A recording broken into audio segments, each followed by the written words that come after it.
So I said what we would do is talk more about these formulas and kind of get back into like how does this actually work. So we ended with the problem of having two means.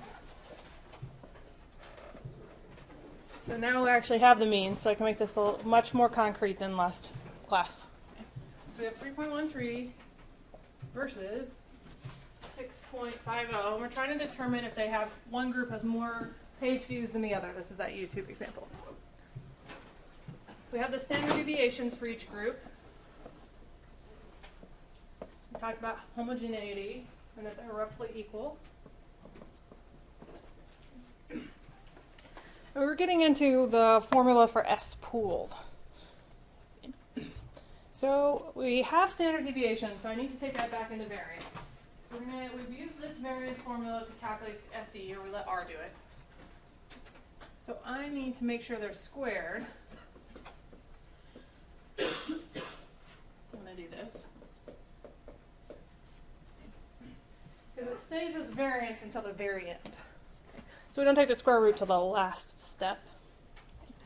And we were working with dealing with the fact that we have two distributions, but T, so these are our samples. The T distribution is only one. So it has a mean of 0, and that's the null hypothesis that the mean difference is 0. And we don't know what the standard deviation is. We're working on it. So this should be U. Sorry. So I have to figure out a way to go from 2 standard deviations to 1. So we talked about it being a weighted average.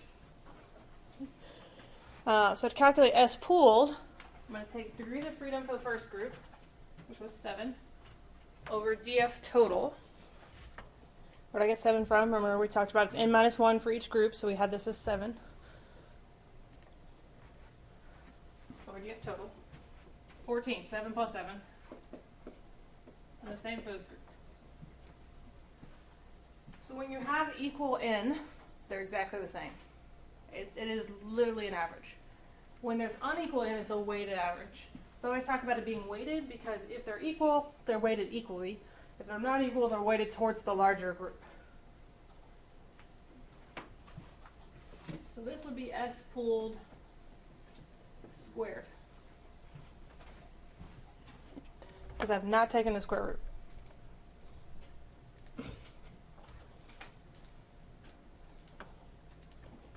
So you don't have to do this by hand, like ever. I'm just showing you how this works.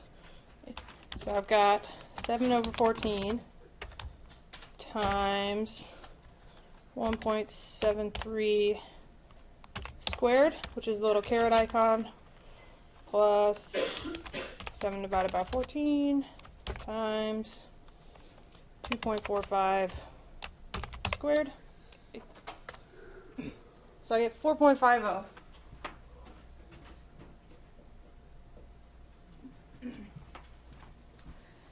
Now, what this formula does, it does that same thing. N minus 1 times SD squared, N minus 1 times SD squared, divided by N plus N minus 2. That's the simplified form of this. So if I did a little magic algebra, it's the same equation. I could do N minus 1 divided by N divided by 2 times, but we've just moved the denominator over. And is that script line, is that in the PowerPoint? Yes. Okay. It's a couple slides down. Okay. But this one that's in the PowerPoint is not squared. It's not squared because that's the denominator for D. So S pooled is the denominator for independent T's cohen's D, but you don't want to leave it squared. But we're going to leave it squared to do the formulas. So if I took the square root of 4.50, I should get 212. And then just to prove to you the math is the same, if I run my formula in R, I get 212. So what that giant line is doing is just this. But in case you have a particular question in the homework that gives you the standard deviations and asks you to calculate S pooled, what you can do is in this script just change what M1, M2, like put in the numbers they give you. Does that make sense to people? So I could say M1 equals this, M2 equals this, M1 equals this. Because this is easy to make a math mistake, especially on a calculator. So I could just say, instead of having the actual standard deviation here, just fill in a raw number. You can also do it by hand if you like calculators, but I'm more likely to make a mistake. So we're going to fill in S pooled here is 2.12. So you notice there's only one line for it, because it's the pooled standard deviation. So this is the average standard deviation. We're going to use that to get to S difference.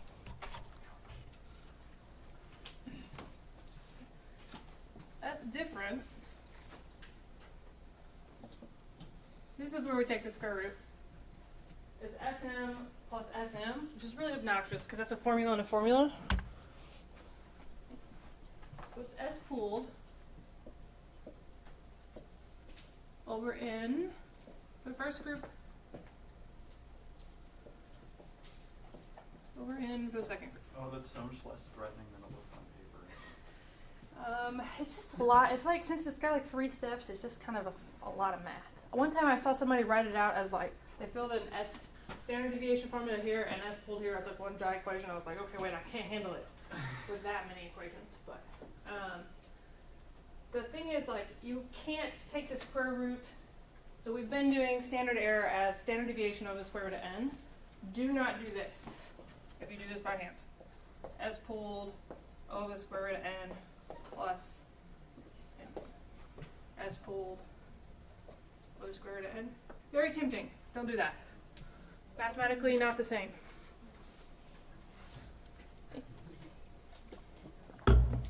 So the reason we leave it squared is because it needs to be squared to make this mathematically work.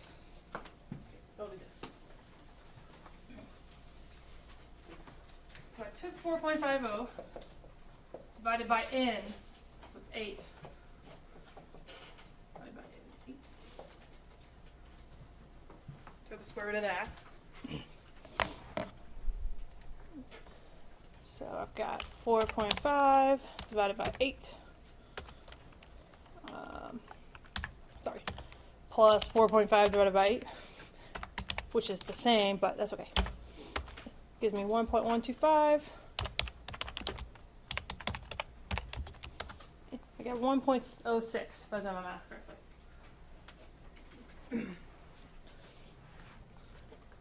So to simplify that for you guys, I have that formula in here. We're like halfway through the steps. Here.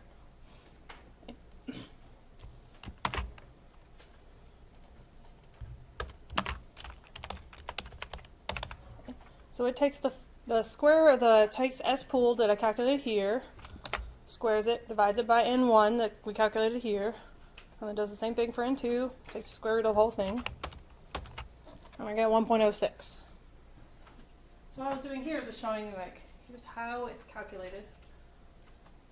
I think there'll be less math mistakes if you use the formats. Hopefully. Is there a reason why it's named SE pooled? Like, is it standard error pool? Or? It's just S pooled. It's SE. Oh, I called it standard error pooled. I really, to match the book, should call this S difference, right? Cool. That's. No, I was just curious. Because it is standard error of the pooled standard deviations. But let me do that.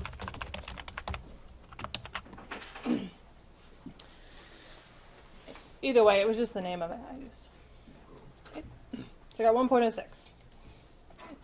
So remember that S pooled is the denominator, which is a long word, for effect size. You don't have to write this down. I'm just saying, why am I getting this number? This one's the denominator for T. Okay. So clearly we need the means, because that's part of effect size and part of t. I need the standard deviations to get here. I need degrees of freedom to get here, and step 4, S pool is for effect size, S difference is for t. So there's a reason to calculate each one. All right. So all that's step 3. Kind of continue from last time.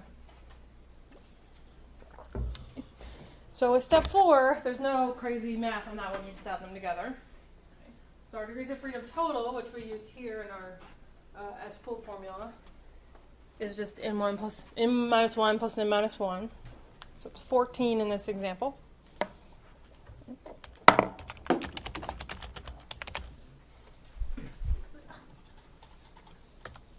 I cannot remember what we did. I think we did a difference one, yeah. So we need a two-tailed test. So we're going to use QT. What am I using? Stay. Oh, marker. Did it say 0.05? I think it did. Let's check. Yep, 0.05 here. So I've got QT 0.05 divided by 2, 1 for each tail, 14 degrees of freedom. Lower tail equals false, just so I get the positive one.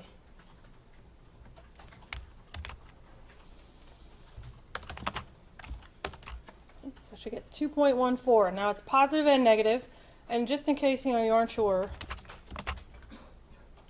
you can do true, but it's always the same. They're even. This is a symmetrical unimodal distribution, so the lower and the upper tail are the same. So anytime you have a two-tailed test, it's plus and minus, not plus and 0, 2.14.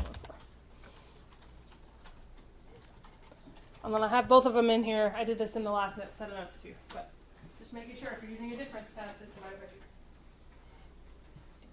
Could also be 0.01. Be sure you're looking at what the problem asks you for. Oop, whoa, scrolling too fast. So that is step 4. Sorry, 2.14.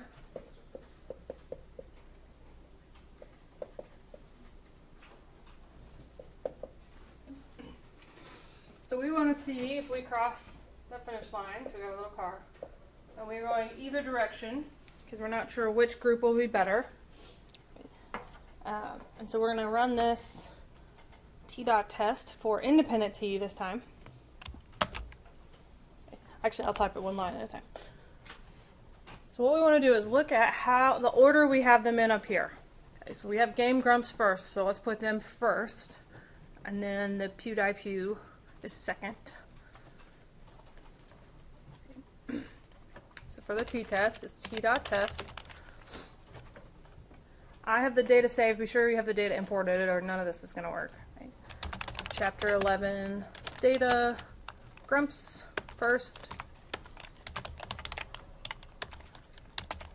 Pew second. Paired equals false. So with the last chapter we did paired equals true because we were doing dependent T. This is independent T, so paired is false. That's actually the default, so if you leave it out, you will get an independent T. So it actually is more problematic if you forget it for dependent T. var.equal equals true. The book does not teach you the Welch test. Welch is a correction for homogeneity. So if you had problems with homogeneity, you should technically do var.equal equals false here. But to get the same answer the book has, go with var.equal equals true. That's awkward to say, but you want the one to be true so it'll match the formulas we're talking about. Okay. And then our same to alternative and conf level. So the new thing that we've added is this line. Sorry. And that's just so we get the formula we're expecting. So our alternative equals 2.cited, because it's a difference test. And our conf level 0.95, because it's 1 minus alpha. So don't do 0.05 there. let's run that. Your fingers were taking the bus to swap up. Let's go. Yeah. So. Okay, good. Hey, Brandon. I think I have it in here. Oh, that's tiny. Let's see if I can blow it up here. It gives me my degrees of freedom. That matches. Good. So we did the right degrees of freedom in the last step. Tells me T actual is negative 3.19 if I round up. So I would write that here. You can also cut and paste the output here, which is I think what we did before. Oh, what just happened? And that won't hurt you, especially on like the test. So if you get something crazy, at least know where your number came from.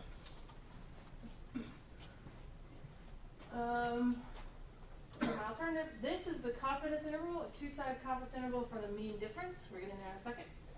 And then it gives me my means for x and y. So first group 313, 6.5. So we did the first couple of steps right too. So it's just a way to check, make sure we're doing the right pieces. And the way that T is calculated, just in case they give you all the numbers and you need to know how it's calculated. Sorry, that's too low. Let me do that. Oh. I'll hit the right button one of these times. There we go. Sorry. So the way that T is calculated is that it's mean 1 minus mean 2.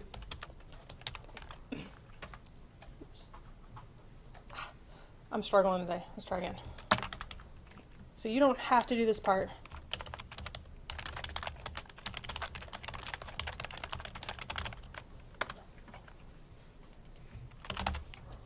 Autocorrect. There we go. Mean 1 minus mean 2 divided by S difference is what I called it in this example. Did I fix that? No. That gave me 3.19. So at this point you have all the numbers. This is a lot of code to get that simple formula, but what the t.test does is it gives you the mean, the confidence interval, and the mean difference. Alright, so should we reject? Is step 5 more extreme than step 4? So here we are at 3.19.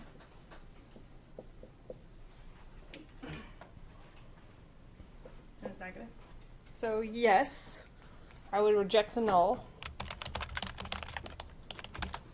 because that is more extreme than step 4. Now what does that mean?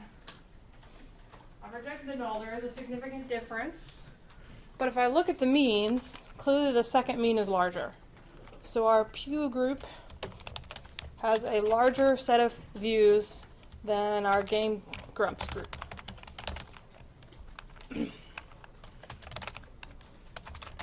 And I get that by looking at the means. So when you're asked to interpret, like, what happened? Well, we found a significant difference. Okay, what happened? Go back to the means. Y mean is bigger than X mean.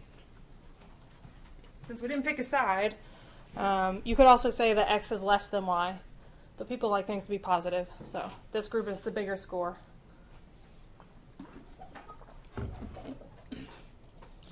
Now here's the tricky part.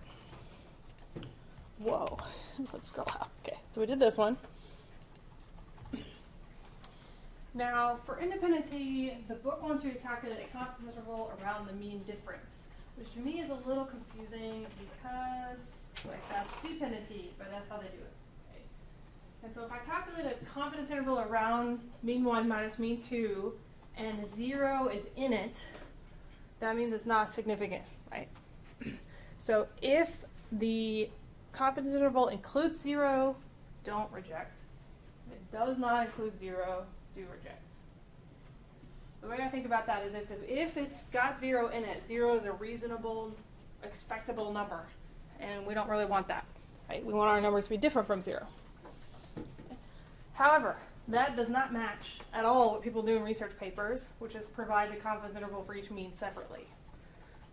So there's kind of a disconnect here between what the book is like, this theoretical beautiful thing where we talk about mean differences of 0, and what people actually do, which is calculate the confidence interval for each mean. So that being said, it's the same formula as dependent t. I would take mean 1 minus mean 2, which, so 3.13 minus 6.5 times t critical times standard error. Okay. And what I've had you been doing is just calculating it with my F-size formula sheet that I'm giving you. The problem is that that does things the way we do in research, because that's what we use it for, and it does not do the confidence interval around the mean difference. For homework and tests for confidence intervals, you can do either one. If it's hand graded, if it's a multiple choice question, be sure you're doing the one around the mean difference so you don't get it wrong. Okay. I think I've taken most of those out, but sometimes it just like has a mind of its own and does like random questions. Because there are some that you guys have been like, this question's weird. I'm like, I took that out. So anyway, so how can I get the confidence interval around the mean difference? Well, thankfully, that's what t.test does for you. It's this thing. It doesn't include 0, so it's -5 to -1. So we would reject the null. And so as long as your alternative is two-dot-sided, it will give you the two-sided confidence interval. Okay. If you're running this and you have a one-sided test, just run it again as two-sided temporarily for this piece. So this is the confidence interval of the mean difference. So the way that's calculated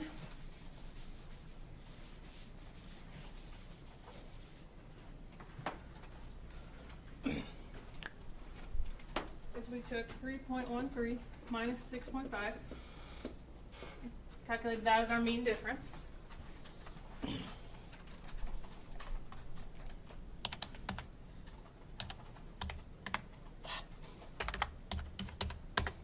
So -3.37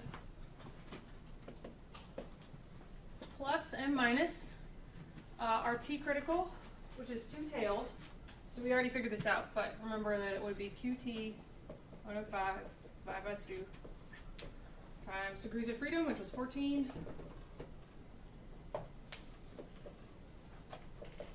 lower tail equals false, times s difference. And then the same thing here.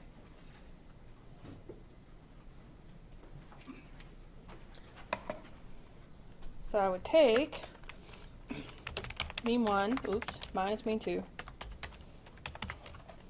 Oh my gosh, you guys. Plus that QT formula.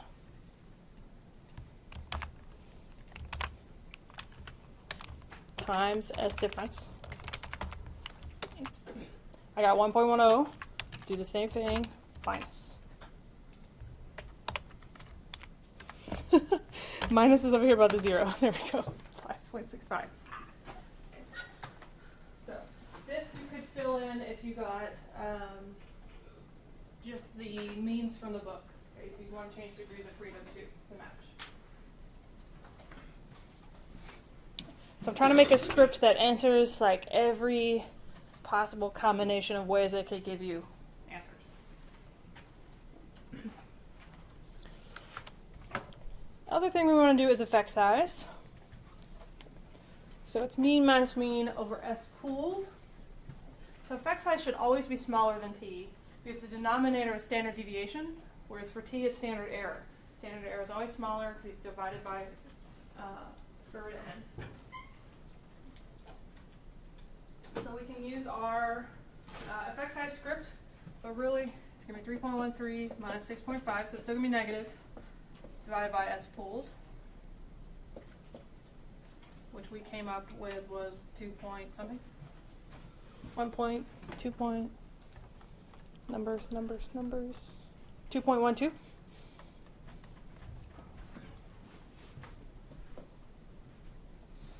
going to be a little over 1. So I could do mean 1 minus mean 2 divided by S pooled. So 1.59. That's a big effect size, big differences, because it's made of data.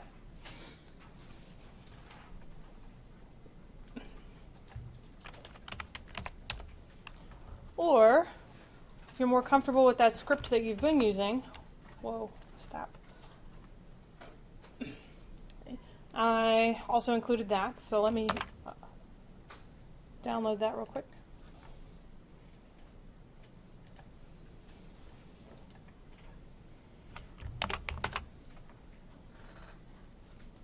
Wait 5 years while it runs.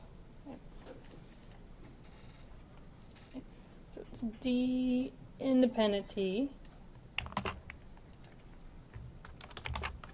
Now, I could spend a lot of time typing all these in, just kind of so you can see a little better. But remember, you have them saved from up here, hopefully. So you can actually do, instead of typing in the numbers, mean 1 equals mean 1. It's a little weird looking, but it'll work.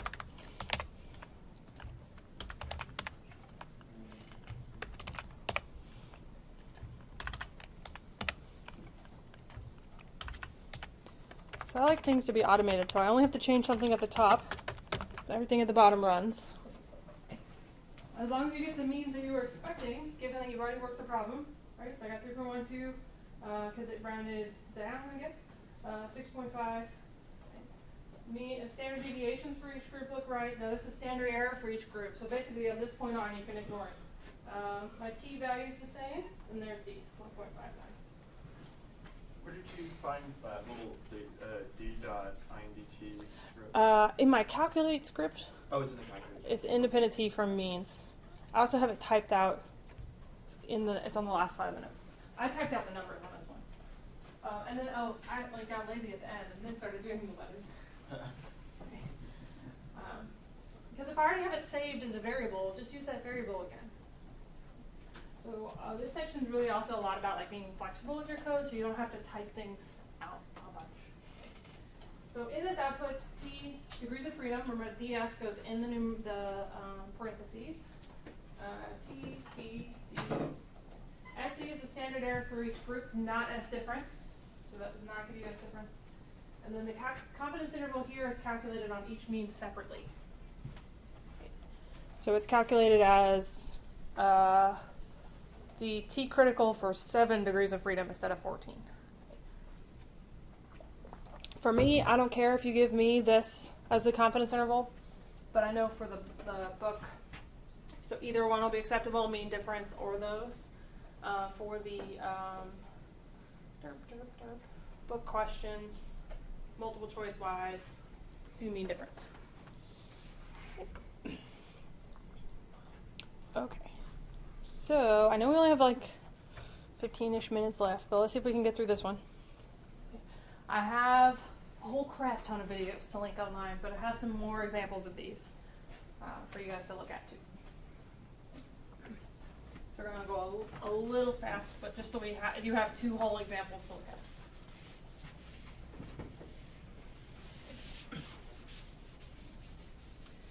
When's the quiz going to be?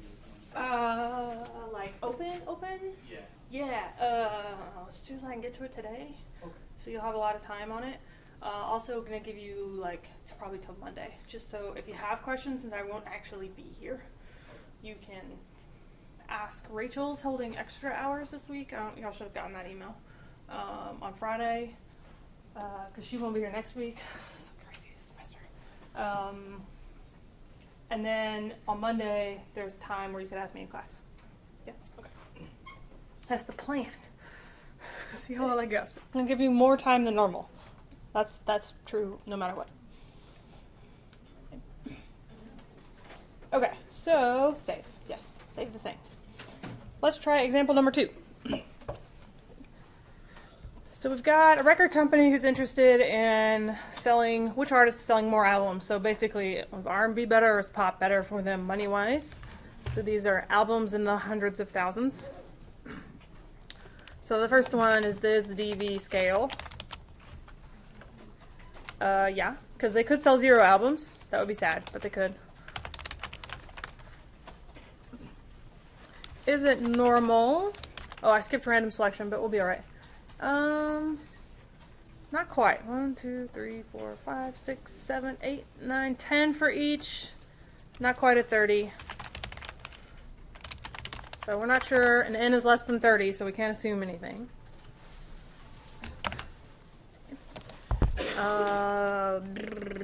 Random selection. Since the record company does have all of the records, so to speak, they could randomly select several different artists. So it's a yes. Definitely cannot randomly assign, though. So they would have access to all their data, but we couldn't randomly assign people to be different types of artists. And then homogeneity. So that's the equivariances one. If you can't remember what it is on the test and you can remember equivariances, that will count as well.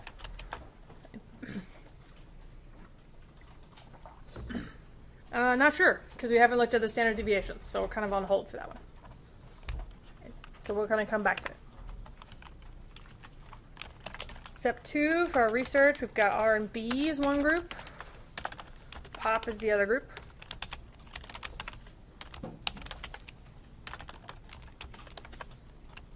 Okay. Let's see. Is it N? What's weird? Okay. Is there a significant difference? So this is actually a difference test as well. I'll make sure one of the ones I have on my videos is directional, so you can see a directional test. Okay. Step 3 is the miserable one. So let's copy all this. Okay. 1, don't let me go too fast, but 2, I'm also going to upload this for you.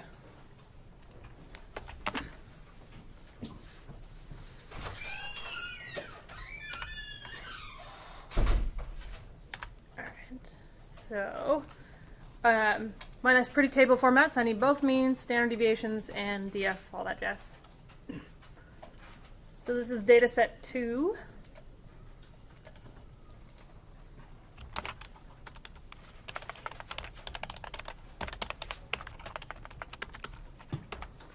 So I'm going to import data set 2. Import from text file, chapter data 2. We can leave it called this ridiculously long name if we want. I'm just going to call it data set or something, because that's way too long for me. Be sure the header thing is on so that it imports with the actual numbers and not words. So I've got 20 people, because this is Independency. So it's not one person reading both of them. Remember, this is separate groups of people.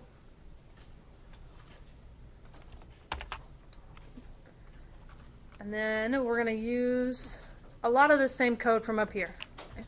So I need to figure out mean 1 and mean 2 so I can save them. So you can do a summary of the data set, because you all seem to like the summary function. So the first group is 160. Second group is 148. So our R&B is selling better so far. Is that significant, though, is the question.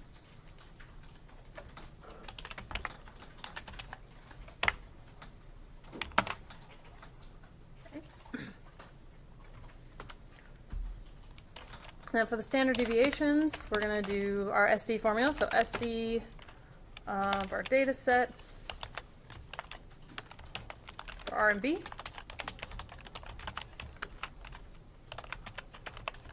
SD of the data set for pop.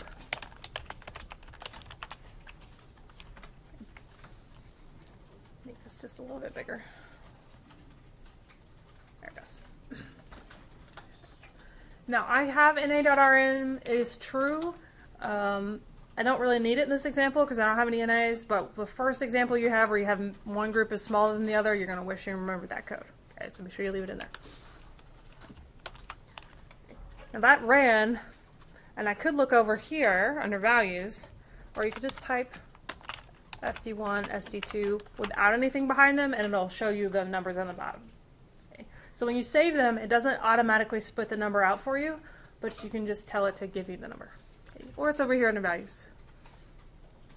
Can you tell us it's made up data? They're perfectly the same. So 10165.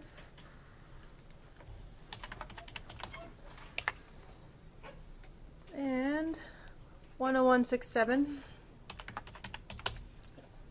So that answers this question up here. Are they equal variances? Yes.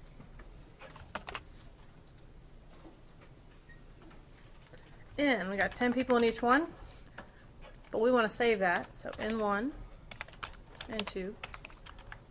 This is the length function,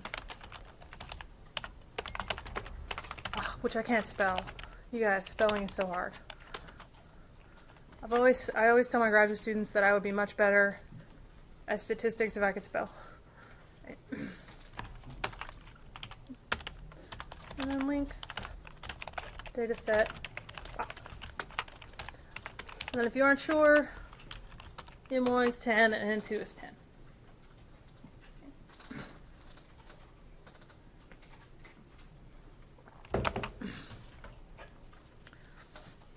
Okay. So that makes degrees of freedom 9. So DF total is 18, and that's what we'll use for step 4, because it's 9 plus 9.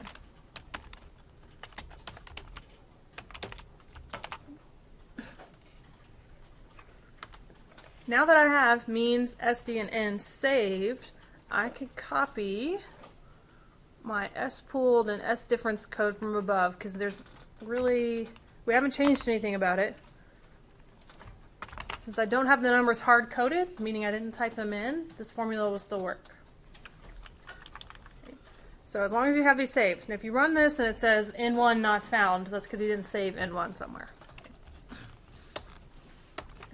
So S pool is 101.66 because they have an equal number of people, and it's an average when they're equal.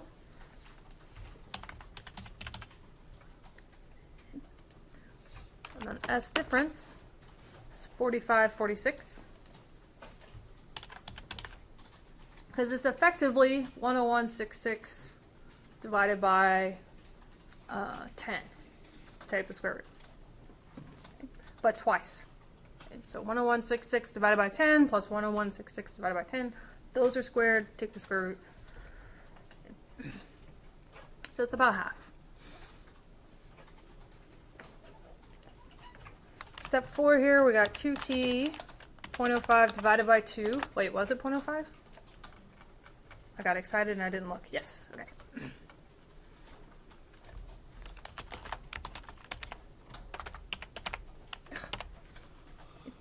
So I got QT 0.05 divided by 2 because it's two-tailed test.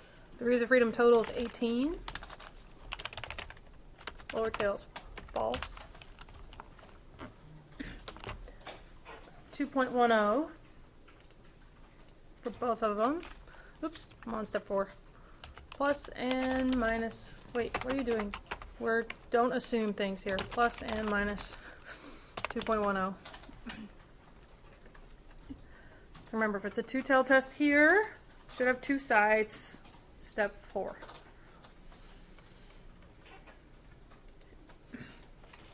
Step 5. A giant thing. So T dot test. Mostly because we want the confidence interval. So data set R and B.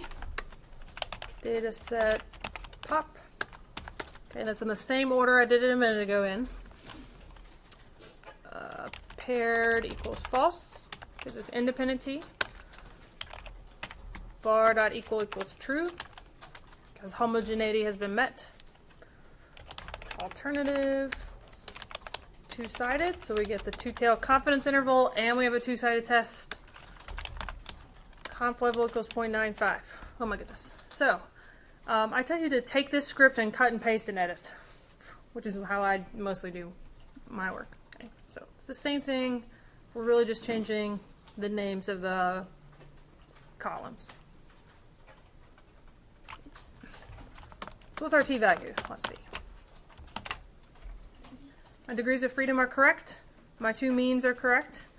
T is 2.26, so we're not doing so hot. And then I'll cut and paste the answer here.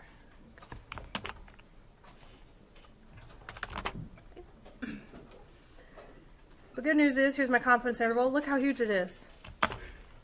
It's giant. Okay. So the mean difference between the two groups is 12, 160 minus 148. And that ranges from 100 points negative and 100 points positive. So 0 is right in the middle, and we wouldn't reject. But just in case, we can also compare. So 0.26 is much closer to 0, and it's not more extreme. Right? So it's not outside of 2.0, 2.10. So we would fail to reject. Okay. We fail to reject the null because we're closer here to 0 than our cutoff score. And this is just a quick reminder. Anytime you see a question that says fail to reject the research hypothesis or reject the research hypothesis, that's just filler. Reject and fail to reject is always about the null. And then the last piece, that effect size thing. Effect size is always the last piece. It really should be the only piece, but that's a soapbox you guys don't want to hear about. I have all my numbers saved, so I copied that from a couple lines above. Really? Oh, I hit clear. Sorry, that's my fault.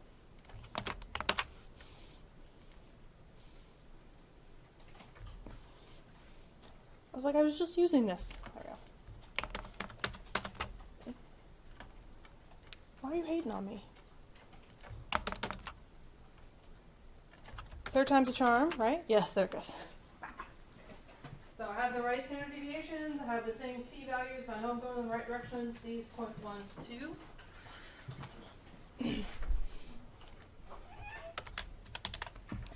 So that's basically nothing. Smallest 0.2 to 0.49, or 0.444444, because the book likes to round up. So 0.12 is basically no effect size, no difference. Okay, so I know we ran through that kind of quickly. Sorry, just want to make sure